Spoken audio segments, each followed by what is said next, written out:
جیسے کہ کسی کے اوپر کوئی چیز تو ڈال دی گئی ہو، بھی چاہیے مجھے، تو اللہ تعالیٰ کہہ رہا ہے کہ اس کا اجر تو اللہ کے اوپر واقع ہو گیا ہے، پڑ گیا ہے۔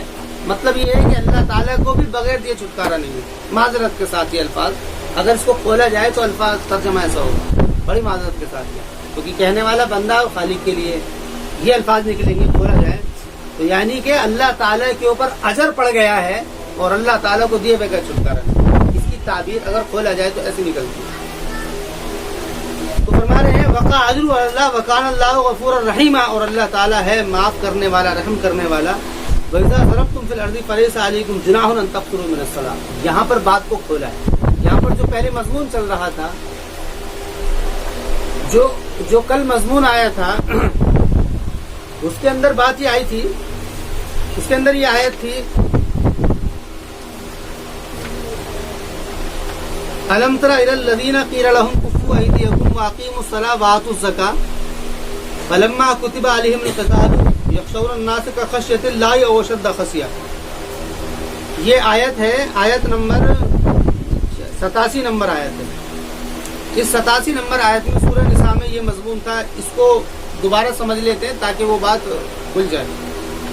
اس میں بات یہ تھی کہ کیا تم نے نہیں دیکھا ان لوگوں کو کہ جن سے کہا گیا کفو ایدیکم، کہ تم اپنے ہاتھوں کو روکے رکھو، یعنی یہاں سے وہ لوگ تھے جو یہ کہتے تھے کہ ہمارے پر ظلم ہو رہا ہے اور ہمارے اوپر بہت سارے معاملے ہو رہے ہیں، ہمیں کیوں نہیں اجازت دی جاتی ہے کہ ہم تلوار اٹھائیں یا ہم اپنے ہاتھ اٹھائیں، ہمیں کیوں نہیں اجازت دی جاتی؟ تو ان کے بارے میں قرآن نے کہا کہ ان سے جب کہا گیا کہ تم اپنے ہاتھوں کو روکے رکھو اور کیا کرتے رہو، نماز قائم کرتے رہو اور زکوٰۃ دیتے رہو، یعنی ان سے کیا کہا گیا کہ نماز کو پڑھتے رہو، زکوٰۃ دیتے رہو۔ نماز کا حکم اور زکوٰۃ کا حکم دیا گیا۔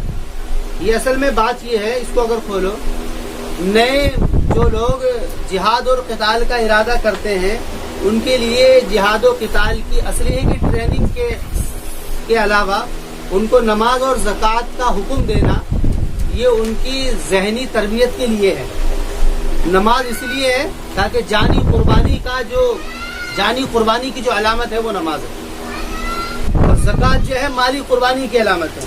نماز کے اندر کیا ہوتا ہے؟ بندہ نماز پڑھتا ہے، اللہ تعالیٰ کے سامنے جھک رہا ہے، گویا کہ اپنی جان کو وہ اس کے لیے قربان کر رہا ہے، اپنے وقت کو نکال رہا ہے، نماز پڑھ رہا ہے۔ تو جو لوگ ابھی اسی کے اوپر نہیں ہیں، نماز کے اوپر نہیں ہیں اور زکوٰۃ کے اوپر نہیں ہیں، زکوٰۃ کے اندر کیا ہے؟ کیونکہ اس کے اندر بھی اپنا مال نکال کر کے دینا پڑتا ہے، تو جو اس کے اوپر نہیں ہے وہ صرف وہاں پر وہ کیسے جان اور مال دے دیں گے؟ وہاں تو جان اور مال کا بالکل اعلیٰ درجہ ہے، وہاں جان تھوڑی دیر کے لیے نہیں دینی ہے، وہاں تو ایسا ہے کہ ہمیشہ کے لیے دینی ہو سکتی ہے، اور مال بھی ایسا نہیں ہے کہ جی مال تو خیر زکوٰۃ کے اندر بھی جاتا ہے لیکن وہاں پر زیادہ کثیر تعداد میں چاہیے۔ تو یہ نماز اور زکوٰۃ کا حکم دیا ہے برابر۔ اب یہاں پر یہ کہا گیا ہے کہ جہاد کے اندر بھی کسی بھی موقع پر یہ نہیں چھٹنی چاہیے، یعنی نماز کی جو تنبیہ کی گئی ہے، نماز کی تنبیہ اس لیے کی گئی ہے کہ تاکہ یہ اصل مقصود کیا ہے، اگر یہ چیز نہ ہوئی، اگر اصلاح نہ ہوئی تو پھر محض جہاد و قتال کیا بنے گا؟ یہ صرف فساد کا ذریعہ بن سکتا ہے، اصلاح کا ذریعہ نہیں بن سکتا۔ کیوں؟ کیونکہ یہ لوگ خود مصلح نہیں ہیں، ان کا لوگوں کا مزاج جان دینے کا وہ اللہ کے لیے نہیں ہے اور مال دینے کا وہ لوگوں کی تعاون کے لیے نہیں ہے۔ بھائی جہاد کے اندر جان اور مال کس لیے دیا جا رہا ہے؟ لوگوں کے لیے، تاکہ وہ لوگ ظلم سے نکلیں، کتنا ختم ہو کہ جو لوگ یہاں پر نہیں ہیں تو اس کی جو ہے مشق کرائی گئی، اسی مشق کا اندازہ اس سے کیا گیا ہے کہ یہاں پر ایک حکم یہ آیا کہ کسی بھی حالت میں نماز کو نہیں چھوڑنا ہے۔ سفر کے اندر قصر نماز کی گئی ہے، سفر کے اندر نماز کو جو قصر کیا گیا ہے اس کی وجہ کیا ہے؟ اس میں بہت دھیان سمجھنے کی، اس میں اصل یہاں پر جو ہے اس میں اصل نماز کی اہمیت مقصد ہے، نماز کی اہمیت کو بتانا مقصد ہے۔ کیوں؟ کیونکہ یہ اصلاح کا ذریعہ ہے، یہ ذہنی اور قلبی اصلاح کا ذریعہ ہے، کیونکہ نماز پڑھتے رہیں گے تو اللہ سے تعلق جڑا رہے گا، تو اصلاح کی نیت رہے گی۔ ورنہ جہاد و قتال تو یہ تو ایک وار ہے، اس میں آدمی جذباتی ہو جاتا ہے، جب دیکھتا ہے کہ بھئی میرے ساتھیوں کے ساتھ ایسا ہو گیا تو جذباتی ہو وہ بھول جاتا ہے کہ بھئی اصلاح کے لیے کوئی کام ہو رہا۔ وہ حضرت علی کا قول ہے نا، حضرت علی رضی اللہ عنہ ایک مرتبہ ایک دشمن کے اوپر چڑھ کر کے بیٹھ گئے، اس نے ان کے اوپر تھوک دیا، دشمن نے حضرت علی کے اوپر تھوک دیا، تو حضرت علی بالکل اس کے اوپر ایسے ہو گئے تھے کہ اب اس کو قصر کو وہ قلم کر دیں گے، لیکن جیسے ہی اس نے تھوکا حضرت علی رضی اللہ عنہ ایک دم الگ ہو گئے، وہ اس کے اوپر چڑھ کر کے بیٹھ گیا. اس نے بھی تلوار سوچ لی. اس نے کہا کہ پہلے مجھے یہ بتاؤ کہ تم نے ایسا کیوں کیا. حضرت علی نے کہا کہ جب میں تیرے اوپر چڑھ کر کے بیٹھا تھا تو اس وقت میں میرا ارادہ صرف فی سبیل اللہ تھا, اسی لیے میں لڑ رہا تھا اور اسی لیے میں یہ سارے کام کر رہا تھا. لیکن جیسے ہی تو نے میرے اوپر تھوکا تو میرے اندر کا جو ہے تعصب وہ نکل گیا. مجھے مطلب تیرے سے دلی دشمنی ہو گئی. اس نے میرے اوپر تھوکا. پہلے تو میں اللہ کے لیے کر رہا تھا, لیکن جیسے ہی تھوکا تو میرے اندر کیا دشمنی تجھ سے جاگ گئی. اور جب میرے اندر دشمنی جاگ گئی پھر میرا دل نے مجھے بتایا کہ بھئی یہ تو اللہ کے لیے تھوڑی کر رہا ہے, تو اپنے لیے کر رہا ہے, اس لیے میں الگ ہوں. تو وہ اسی وجہ سے وہ مسلمان ہو گئے. تو یہ تربیت تھی صحابہ کرام, یہ تربیت جو کی تھی صحابہ کرام کی, اس کی تربیت کی وجہ کیا تھی؟ وہ تربیت سے نماز اور زکوٰۃ کی اس کی مشق کرائی گئی ہے. مکے کے اندر اس کی برابر مشق کرائی گئی ہے. تو اسی لیے ان لوگوں کے لیے جو لوگ اسلام کریں ان کے لیے پہلے اعمال کے اعتبار سے اتنا مضبوط ہونا چاہیے. کیوں؟ کیونکہ یہ ہے ہی اس لیے تاکہ اصلاح ہو سکے. تو اس لیے یہاں پر یہ حکم دیا گیا ہے کہ وَإِذَا ضَرَبْتُمْ فِي الْأَرْضِ فَلَيْسَ عَلَيْكُمْ جُنَاحٌ, اور جب تم مارو زمین میں تمہارے اوپر کوئی حرج نہیں ہے کہ تم قصر کر لو نماز سے, لیکن نماز نہیں چھوڑنی. ان تقصروا من الصلاۃ, کہ نماز نہیں چھوڑنی ہے. نماز کے چھوڑنے کا مسئلہ کہیں پر بھی نہیں. وہ ائمہ کے یہاں پر جو اختلاف ہے جمع بین الصلاتین کا, وہ نماز کے نہ چھوڑنے کا اختلاف نہیں ہے. اس میں بعض لوگ الجھ جاتے ہیں کہ بھئی تو نماز جمع بین الصلاتین کا مسئلہ ہے, یعنی نماز کو ایک وقت میں 2 نماز پڑھنی. فقہ کی کتابوں میں اختلافات آتے ہیں, لیکن نماز چھوڑنے کے لیے کسی کے یہاں پر بھی کوئی مسئلہ نہیں. بلکہ ائمہ ثلاثہ کے یہاں پر تو نماز چھوڑنے والا کافر ہے. ان کے یہاں پر مسئلہ یہ ہے کہ اگر کوئی جان بوجھ کر کے نماز چھوڑ دے اس کو قتل کر دو. ان کے یہاں پر اتنا سخت مسئلہ ہے. احناف کے یہاں پر تو اتنی رعایت ہے کہ اس کو قید کر دیا جائے گا. احناف کے یہاں پر اتنی رعایت ہے اس کو قید کر دیا جائے. لیکن نماز چھوڑنے کے اوپر جن لوگوں نے کہا نا جمع بین الصلاتین کا, ان کے یہاں پر مسئلہ ہے اگر وہ جان کے نماز چھوڑ دے اس کو قتل کر دو. اتنا سخت مسئلہ ہے. تو وہ اختلاف وقتوں کو لے کر کے مسئلہ ہے, لیکن نماز کے کرنے اور نہ کرنے میں سب کا ایک ہی نظریہ ہے. تو فرما رہے کہ نماز نہیں چھوڑی جائے گی, نماز میں قصر کر لو. نماز میں قصر کر لو. 4 رکعت والی جو نماز ہے ان کو 2 کر لو. جو سفر کا مسئلہ ہے وَإِذَا ضَرَبْتُمْ فِي الْأَرْضِ, اس لیے بعض لوگوں کے نزدیک تو صرف قصر نماز صرف اس سفر کے لیے ہے جو سفر فی سبیل اللہ میں شامل ہے. لیکن جمہور کا قول یہ ہے کہ ہر سفر کے لیے ہے.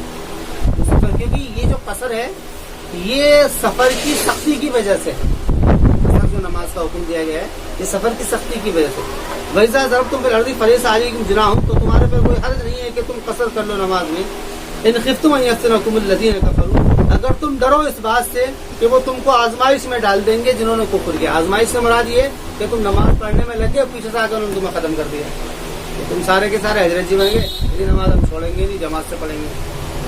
یہ خیال, دونوں ہی خیال کو کہا.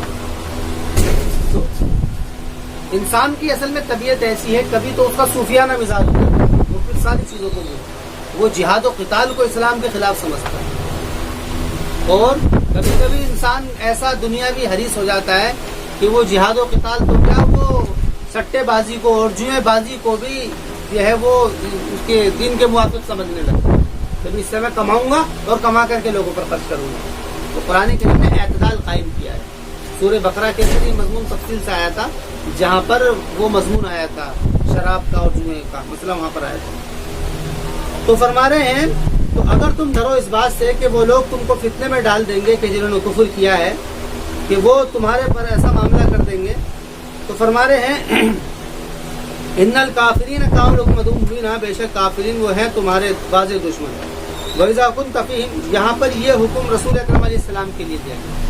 یعنی اب فرما رہے ہیں اچھا رسول اکرم علیہ السلام کے زمانے میں سب کی طبیعت یہ تھی کہ وہ آپ صلی اللہ علیہ وسلم کے ساتھ میں نماز پڑھیں, سب کی طبیعت یہ تھی. قصر نماز کو لے کر کے بعض لوگوں کا نظریہ یہ ہے کہ یہ جو طریقہ قرآن کریم نے نماز کا دیا ہے وہ رسول اکرم علیہ السلام کے ساتھ خاص تھا, اس کے اندر کسی کو اور شمولیت کا حق نہیں ہے. بعض لوگوں نے کہا, بعض نے کہا کہ نہیں ایسا نہیں ہے, بلکہ یہ جو طریقہ تھا یہ طریقہ ہر ایک کے لیے دیا گیا ہے. خیر یہ ایک اختلافی مسئلہ ہے, فقہی مسئلہ ہے, اس میں طریقہ دیکھ لو کیا دیا ہے نماز کا. فرما رہے ہیں کہ وَإِذَا كُنْتَ فِيهِمْ, اور جب آپ ان کے اندر ہو, فَأَقِمْتَ لَهُمُ الصَّلَاةَ, تو ان کے لیے نماز قائم کرو. فَلْتَكُنْ طَائِفَةٌ مِّنْهُمْ مَعَكَ، تو ایک جماعت، تو اب کیا کیا جائے گا، مسلمانوں کی جماعتوں میں سے 2 حصے کر لیے جائیں گے. مثلا 1000 آدمی ہیں، 500 آدمی کر لیے، تو ایک جماعت ان میں سے تمہارے ساتھ نماز شروع کر دے گی. آپ نے تکبیر کہی، پیچھے سے ان لوگوں نے تکبیر کہہ دی، 500 لوگ ہیں، اور 500 لوگ کہاں ہیں، وہاں وہ میدان کے اندر ان کے سامنے وہ سپہ سالار ہیں. یہ لوگ جو ہیں نماز پڑھ رہے ہیں 500 آدمی. وَلْيَأْخُذُوا، اور چاہیے کہ لے لے، یعنی دوسری جماعت جو 500 کی ہے، اپنے اسلحہ کو. فَإِذَا سَجَدُوا فَلْيَكُونُوا مِنْ وَرَائِكُمْ، اور جب یہ سجدہ کر لیں، یعنی ان کی ایک رکعت پوری ہو گئی جو نماز پڑھ رہے ہیں، تو ان کو چاہیے کہ ہو جائیں یہ مِنْ وَرَائِكُمْ، تمہارے پیچھے سے. فَلْيَكُنْ مِنْ وَرَائِكُمْ، پسی ہو جائیں تمہارے پیچھے سے، یعنی ان کو چاہیے کہ سجدے سے اٹھ کر کے یہ اٹھیں، ہتھیار تو سب کے اوپر ہیں، اور جا کر کے وہاں کھڑے ہو جائیں، سیدھے جا کر کے میدان میں. اگر قتال ہو رہا ہے تو قتال شروع کر دیں، نہیں ہو رہا ہے تو وہاں پر صرف نگرانی کے لیے، رہبری کے لیے کریں. اور وہ جو وہاں جو پہلے کھڑے ہوئے تھے وہ کیا کریں، وہ وہاں سے آ کر کے دوسری رکعت میں شامل ہو جائیں، اللہ اکبر کہہ کر کے. ان کی ایک رکعت ہو گئی، ان کی دوسری چل رہی ہے. وَلْتَأْتِ طَائِفَةٌ أُخْرَىٰ، اور چاہیے کہ آئے دوسری جماعت، لَمْ يُصَلُّوا، جنہوں نے نماز نہیں پڑھی ہے، فَلْيُصَلُّوا، وہ چاہیے کہ نماز پڑھیں تیرے ساتھ میں. وَلْيَأْخُذُوا حِذْرَهُمْ، اور چاہیے کہ لے لیں وہ اپنے حذر، یعنی ہر وہ بچاؤ کی چیزیں، کمان وغیرہ، وَأَسْلِحَتَهُمْ، اور اپنے اسلحہ. وَدَّ الَّذِينَ، اب ایسے ہی ہوگا. اب ان کی کیا ہوگی، اب اس میں تھوڑا سا اختلاف ہے. بعض کہتے ہیں کہ دوسری رکعت کرنے کے بعد میں وہیں کھڑے ہو جائیں گے، تیسری میں یہ شامل ہو جائیں گے، پھر یہ سجدہ کر کے تیسری کے چلے جائیں گے، پھر یہی والے دوبارہ چوتھی پوری کر لیں گے، پھر یہ اپنی چوتھی پوری کر کے وہاں جائیں گے. اب دونوں کی 2 رکعتیں ہو گئی ہیں. اب وہ پہلا والا آئے گا، 2 رکعت پوری کرے گا، سلام پھیر کے چلا جائے گا، پھر یہ دوبارہ آئے گا، وہ کر لے گا. بعض لوگوں نے کہا ہے کہ نہیں، یہ جو دوبارہ آئے ہیں یہ اپنی پوری نماز کریں گے پھر جائیں گے، اور یہ جو پہلے والے تھے یہ آئیں گے، اور آنے کے بعد میں یہ پھر یہ پوری نماز اپنے ادا کریں گے. اس طریقے سے کیا ہے، دونوں کو رسول کے پیچھے نماز پڑھنے کا موقع مل جاتا ہے. اس میں فقہی تھوڑے سے اختلافات ہیں، وہ فقہی کتابوں میں دیکھ لینا. وَدَّ الَّذِينَ كَفَرُوا، کہ وہ چاہت ہے ان لوگوں کی جنہوں نے کفر کیا ہے کہ اگر تم غافل ہو جاؤ اپنے اسلحہ سے اور اپنے سامان سے، فَيَمِيلُونَ عَلَيْكُمْ مَيْلَةً وَاحِدَةً، تو وہ تمہارے اوپر مائل ہو جائیں گے ایک ہی مرتبہ میں، مَيْلَةً وَاحِدَةً. وَلَا جُنَاحَ عَلَيْكُمْ، اور کوئی حرج نہیں ہے تمہارے اوپر، إِن كَانَ بِكُمْ أَذًى مِّن مَطَرٍ، کہ اگر ہو تم کو کوئی تکلیف بارش کی یا تم مریض ہو، اس بات پر کہ تم اپنے اسلحہ کو رکھ دو، یعنی اس پر بھی کوئی مطلب کوئی دشواری نہیں ہے. لیکن یہ کہ حکمت کے طور پر قرآن کریم نے حکم دیا، انتظروا اسلحتکم وخذوا حذرکم، اور تم لے لو اپنے، یعنی بچاؤ کی چیز تو اپنے پاس میں رکھو تم، یعنی کہ جو زرہ وغیرہ پہنے رکھو کہ اگر حملہ بھی کر دیا تو اس سے کم بچاؤ ہو جاتا. ان اللہ اعطى للکافرین عذابا مہینا، کہ بے شک اللہ تعالیٰ نے تیار کیا ہے کافرین کے لیے دردناک عذاب. فإذا قضيتم الصلاة، اور پھر جب تم نے نماز پوری کر لی ہے، فاذکروا اللہ، تو فاذکروا اللہ، تو تم اللہ تعالیٰ کا ذکر کرتے رہو، قعودا وعلی جنوبکم، بیٹھ کر کے اور لیٹ کر کے. یعنی کہ مطلب کیا ہے کہ جنگ کے دوران میں کیا کرنا ہے، اللہ کا ذکر کرتے رہنا ہے برابر. وہاں پر تم فی سبیل اللہ میں شامل ہو، یہ کام کرتے رہنا. جو آدمی نماز کے قریب نہیں ہے اور زکوٰۃ کے قریب نہیں ہے، وہ جانتے نہیں، وہ وہاں پر کہاں یہ کام، سارے کام پہلے تو اعمال سے اصلاح ہوگی، اس کے بعد میں یہ کام کیا جائے گا. فَإِذَا اطْمَأْنَنْتُمْ، اور پھر جب تم مطمئن ہو جاؤ، فَأَقِیمُوا الصَّلَاةَ، تو نماز کو قائم کرو. إِنَّ الصَّلَاةَ كَانَتْ عَلَى الْمُؤْمِنِينَ كِتَابًا مَوْقُوتًا، بے شک نماز تو ہے مومنوں کے اوپر موقوتا، لکھی ہوئی یعنی وقت مقررہ، یہ اس کا وقت مقررہ ہے. یعنی جو بھی اختلافات ہیں ان کے اختلافات کے ساتھ میں اسی وقت کے اندر وہ نماز ہے، وہ نماز کے جو وقت ہیں. ان الصلاۃ کانت المؤمنین کتابا موقوتا ولا تہینوا فی ابتغاء القوم. اب یہاں پر یہ بات کہی جا رہی ہے، وہاں نہ یہینوا، وہاں کے معنی کمزور پڑنا، بزدل ہونا. دوسری جگہ پر بھی تھا ولا تہینوا ولا تحزنوا وانتم الاعلون ان کنتم مؤمنین. فرمارے اس میں بزدل مت بنو، فی ابتغاء القوم، قوم کو تلاش کرنے میں، یعنی ایسے لوگوں کو تلاش کرنے میں جو کہ ظلم کر رہے ہیں. ان تکونوا تعلمون، کہ اگر تم کو کوئی تکلیف پہنچ رہی ہے، کوئی تکلیف تو مسلمانوں کی پہنچ رہی ہے، بدر کے اندر بھی کچھ شہید ہوئے ہیں، احد کے اندر تو اچھے خاصے شہید ہو گئے، تو اگر تمہیں ایسی کوئی تکلیف پہنچ رہی ہے فإنہم یعلمون، تو ان کو بھی تکلیف پہنچ رہی ہے نا بھائی. تمہیں تو کم از کم فتح ہو رہی ہے، چلو تم مر رہے ہو لیکن فتح تو حاصل ہو رہی ہے، یہ ذہن سازی کی جا رہی ہے. تکونوا تعلمون فإنہم یعلمون کما تعلمون، کہ بے شک ان کو بھی تکلیف پہنچ رہی ہے جیسا کہ تم کو تکلیف پہنچ رہی ہے. بترجونا، اور تم تو اللہ تعالیٰ سے امید رکھتے ہو اس کی جس کی وہ امید نہیں رکھتے. یعنی تمہیں تو اللہ تعالیٰ سے بہت کچھ ملنے والا ہے، تمہیں تو اللہ تعالیٰ فتح بھی دے گا، نصرت بھی دے گا، اور اگر مر گئے تو اس کے بعد میں شہادت بھی دے گا.